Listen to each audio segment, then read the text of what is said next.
मित्रों, आप सभी का JM भक्ति जी आध्यात्मिक जागरण चैनल में स्वागत है। एक दिलचस्प कहानी, सीता का वनवास। जब भगवान श्री राम लंका पर विजय प्राप्त करके सीता माता के साथ अयोध्या लौटे तो उनके स्वागत में पूरे अयोध्या नगर में उत्सव का माहौल था। श्री राम का राज्याभिषेक किया गया और वे अयोध्या के राजा बने। अयोध्या में सभी लोग श्री राम और सीता माता का बहुत सम्मान करते थे, लेकिन समय के साथ कुछ लोगों के मन में संदेह उत्पन्न हो गया कि माता सीता लंका में रावण के निवास स्थान पर इतने समय तक रहीं, तो उनकी पवित्रता पर प्रश्न उठने लगे। एक धोबी ने अपनी पत्नी पर संदेह करते हुए यह कहा, मैं राम की तरह अपनी पत्नी को नहीं रख सकता, जो सीता को रावण के घर से वापस लाने के बाद भी उसे स्वीकार कर लिया। यह बात धीरे धीरे अयोध्या में फैलने लगी। जब श्री राम ने यह सुना तो वे अत्यंत दुखी हो गए। उन्होंने सोचा कि एक राजा के रूप में उनका कर्तव्य है कि वे प्रजा के विश्वास और सम्मान को बनाए रखें, भले ही इसके लिए उन्हें कोई भी त्याग क्यों न करना पड़े।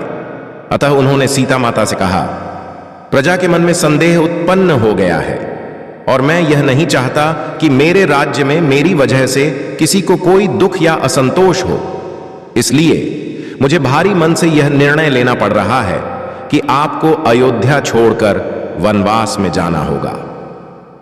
सीता माता ने अपने पति का आदेश सिर झुकाकर स्वीकार किया, हालांकि यह उनके लिए बहुत पीड़ादायक था। श्री राम ने लक्ष्मण को सीता माता को जंगल में छोड़ने का आदेश दिया।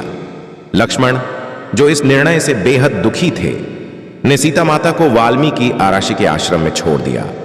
वाल्मीकि ऋषि ने सीता माता को अपने आश्रम में शरण दी और वहीं पर उन्होंने अपने दोनों पुत्रों लव और कुश को जन्म दिया।